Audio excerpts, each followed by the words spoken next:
I'm not sure how much this cash thing matters. Elon Musk has a billionaire-sized reputation. He's got a billionaire-sized personality, and it's not like this guy is asking for all of his cash.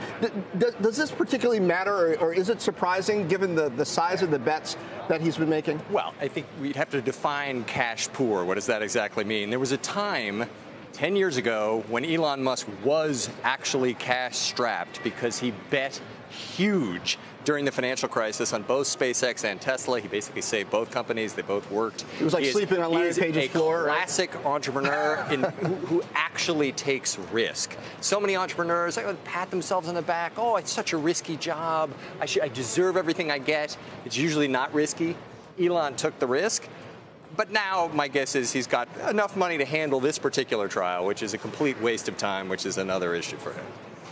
Waste of time. I wonder, is Elon Musk, Stephanie, finally facing at least some of the music for his fast and loose Twitter style? I mean, we thought that maybe the SEC would crack down on him, and I guess to a certain degree they tried, but he always seemed to me to be sort of triumphant in those exchanges.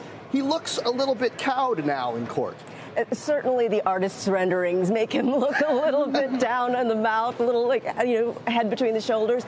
I do think that this is, if Elon is really taking a look at the impact of what he said, the fact that his words have meaning, I think that Vernon gave pretty emotional testimony and made a convincing case for how personally hurtful the comments were. This could indeed be a moment of reckoning for Elon Musk. And, but I think a lot of us, and Henry included, have been saying for years, just focus on the business. We at Fast Company wrote a piece a couple of months ago saying, the world, whatever you think of Elon Musk, we need him to succeed.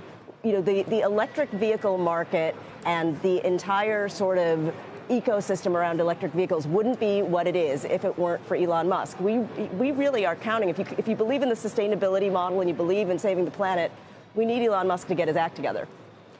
And Elon's strengths are so worthy of praise here. They're so much more important than these mistakes he's making. But both the SEC mistake and this, they're just unforced errors. Doesn't need to happen. A little bit more discipline, and he never has to worry about any of this. But look at this stupid trial. He's wasting 3 days of his time, all the preparation.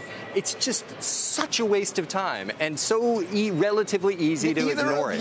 Did either of you think that pedo guy meant anything other than this guy is a pedophile, by the way? I mean, Elon Musk seemed to be trying to say it's just some kind of common English language usage of, hey, this guy's weird.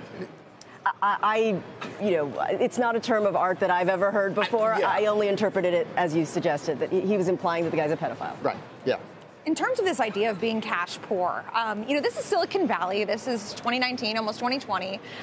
A lot of entrepreneurs have been able to take out loans that are, backed by the shares in the companies that, even if they're illiquid, they're still able to get cash pretty easily. Do you think the same applies for Elon Musk in this case? Like, is he actually cash poor when you kind of consider all the factors, such as going to a bank for a loan? I certainly interpreted it as cash poor relative to the amount of wealth in the stocks of SpaceX and Tesla, which may be, for all we know, $1 billion in cash.